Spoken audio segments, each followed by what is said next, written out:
Hello, everybody, and you are very cordially welcome on the channel once again. And today we are going to start our new lesson, chapter number 2, Children at Work. यानी कि बच्चे काम पर लगे हुए हैं।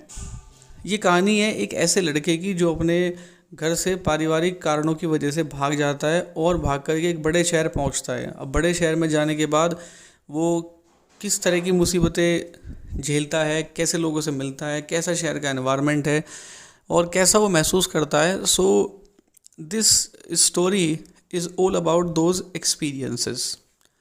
तो चलिए कहानी को शुरू करते हैं और पता लगाते हैं।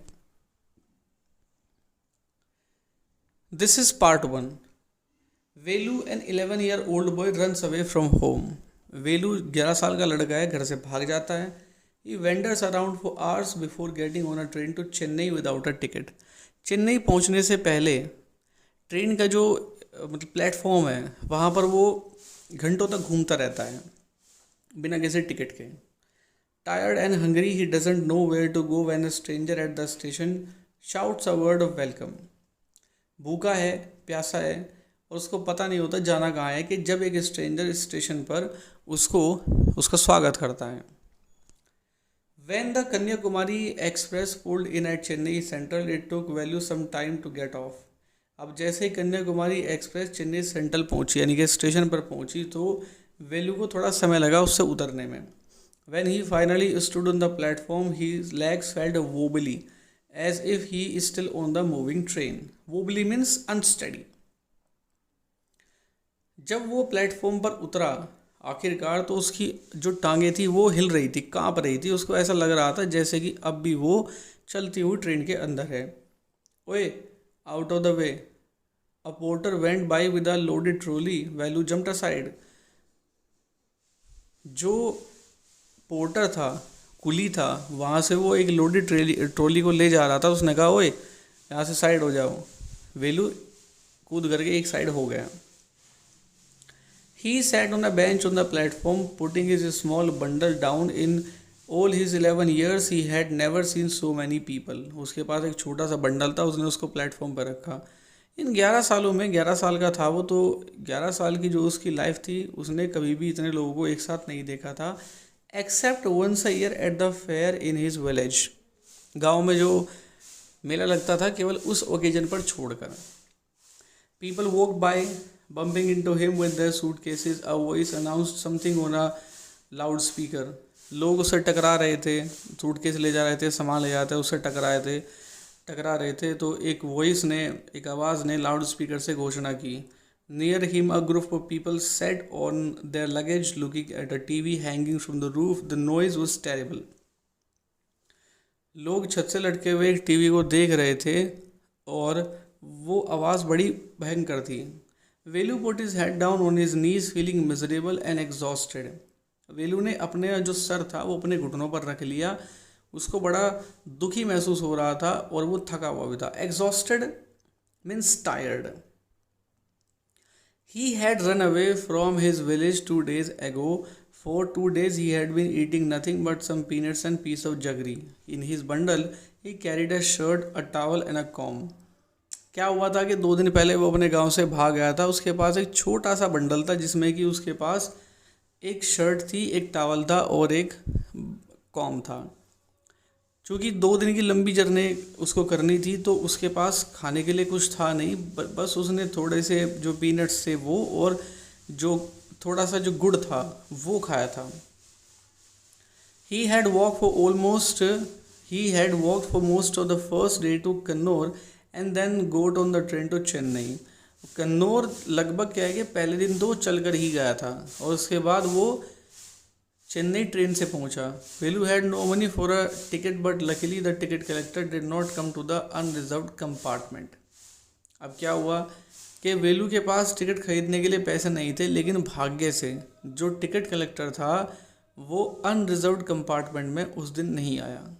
He had tried to sleep on the floor near the door. A group of men next to him had played cards and shouted all night. दरवाजे के पास फ्लोर पर उसने सोने की कोशिश की, लेकिन वहाँ लोगों का एक समूह बैठा हुआ था जो ताश के पत्ते खेल रहे थे और ज़ोर ज़ोर से आवाज़ें कर रहे थे। अरे वट नाउ टू देम है, what what new to town है, called out a rough voice. एक भद्दी सी आवाज़ ने कहा, अरे शहर में नया है क्या है। Velu open his eyes, there were a lot of people standing around but nobody was looking at him.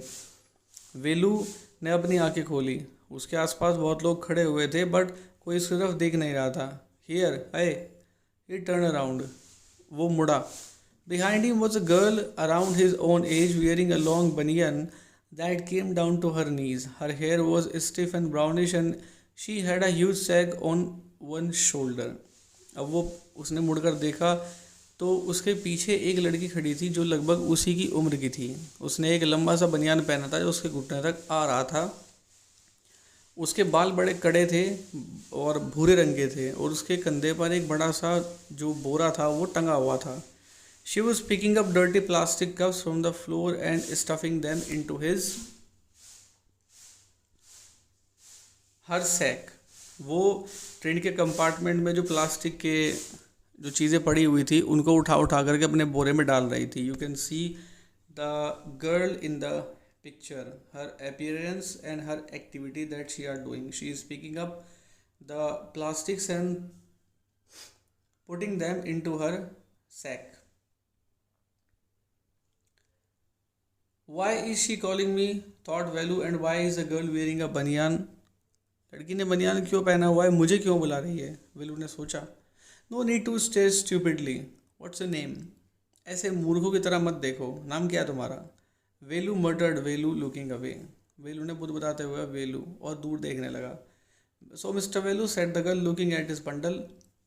उसके बंडल को देख करके उसने कहा कि रन अवे फ्रॉम होम, घर से भागे हो? Velu didn't answer. He didn't want to tell some strange girl what he had done. He had run away because he could not stand his father beating him for one more day. His father would snatch away all the money Velu and his sisters earned and spend it on drink. अब वो वेलू इस बात का कोई जवाब नहीं देना चाहता था, खास करके एक अजनबी को कि उसके साथ में क्या हुआ था। वो अपने घर से इसलिए भागा था क्योंकि वो अपने फादर की जो बीटिंग थी, यानी कि his father was a drunkard and he use to beat his children every day after taking so much drinks. शराब पी करके अपने बच्चों को मारता था। तो अपने फादर से बचने के लिए, उसकी पिटाई से बचने के लिए वेलू घर से भाग गया था और वो अब एक दिन की पिटाई बर्दाश्त नहीं कर सकता था। जितने उसके जो बहन और जो वेलू था पैसे कमा कर लाते थे, उनके फादर सब वो छीन लेते थे और उनको शराब में उड़ाते थे। Don't think I don't know, this place is full of children like you. ये मत सोचना कि मुझे पता नहीं है, ये जगह तुम जैसे लोगों से भरी हुई है। So what are you going to do here? Become rich? क्या करने आए हो, अमीर बनने आए हो? She set down next to him. Velu shifted away slightly. वो उसके बराबर बैठ गए। वेलू थोड़ा सा अलग हो गया, मतलब थोड़ा सा शिफ्ट हो गया। He felt hunger pinching him and press his stomach with a grimace. अब वो grimace means contortion of the face, यानी कि चेहरे के जो विकृति है, हाव भाव है, जब कोई दुख परेशानी होती है तो सडन जो एक्सप्रेशन बदल जाते हैं उसको ग्रीमेस कहते हैं। अब उसको हंगर महसूस हुई, बार बार अपना पेट दबा रहा था और उसके चेहरे पर अजीब अजीब से भाव आ रहे थे। हंगरी? आज तक भूखा? You won't get food by sitting here glumly making faces, I can't find some if you want. उसने कहा कि भूख लगी हुई है, यहाँ बैठे बैठे दुखी होकर ये चेहरे, तरह तरह के चेहरे बनाने से खाना नहीं मिलेगा। अगर तुम चाहो तो मैं तुम्हारे लिए खाने का इंतज़ाम कर सकती हूँ। She picked up her sack and started to walk away. उसने अपना बस्ता उठाया, उसने अपना बोरा उठाया और बोरा उठाने के बाद वो वहाँ से चली गई। Velu stayed on the bench. Velu bench पर ही बैठा रहा।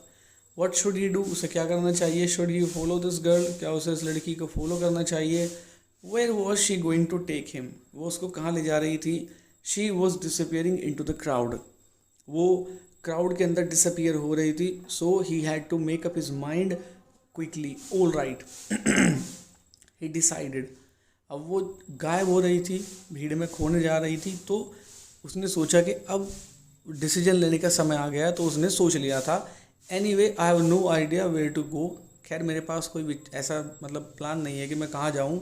ही jumped up and ran after her. वो उछल के खड़ा हुआ और उसके पीछे चल दिया. So she wasn't even looking back to see where he was. और वो तो ये भी नहीं देख रही थी कि वो एक्चुअल में कहाँ जा रहा था. So now come to the comprehensions. The first question is Velu stood on the platform but he felt as if he was still on a moving train. Velu platform पर खड़ा हुआ था लेकिन उसको अब भी ऐसा लग रहा था जैसे कि वो चलती हुई गाड़ी के अंदर है, ट्रेन के अंदर है. क्यों? So the answer is Velu stood on the platform but felt as if he was still on a moving train because his legs were still wobbly and shaky after the journey to Chennai.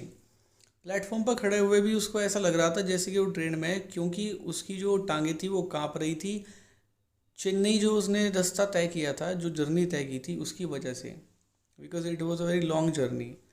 Usually the effect of a moving train stays for some time after the end of the journey. लेकिन यदि आप एक लंबी यात्रा करते हैं तो उस लंबी यात्रा का जो प्रभाव है वो थोड़ी देर तक आप पर रहता है.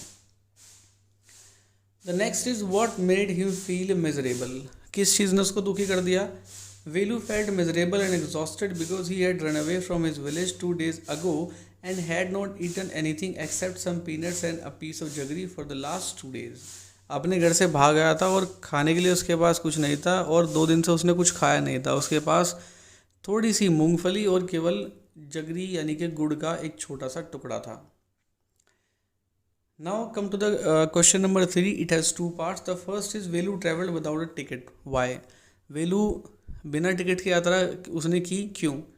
क्योंकि he was a very poor boy and he had no money to buy the ticket. And how did he escape the ticket collector's attention. Ticket collector की अटेंशन से कि वो कैसे बच पाया? Because luckily at that day the ticket collector did not come in to the reserve compartment. भाग्य से उस दिन अनरिजर्व कंपार्टमेंट में टिकट कलेक्टर टिकट चेक करने के लिए नहीं आया था. Why did Velu run away from home. घर से क्यों भाग गया? घर से इसलिए भाग गया because his father use to beat him every day. His father would also spend the money earn by Velu and his sister on drinking. यानी कि शराब में वो सब पैसे उड़ा देता था जो उसकी बहन और वो कमाते थे. और the last question is why did he decide to follow the strange girl. वो स्ट्रेंज जो लड़की है उसके पीछे पीछे क्यों चल देता है? He decided to follow the strange girl because he did not know where to go and what to do. उसको पता नहीं था कि क्या करे, कहाँ जाए. Basically he did not have a plan for himself. और उसके पास खुद के लिए कोई प्लान नहीं था. So this was the end of the part 1 with the comprehensions, and in our next video we will continue our story Children at Work. Thank you.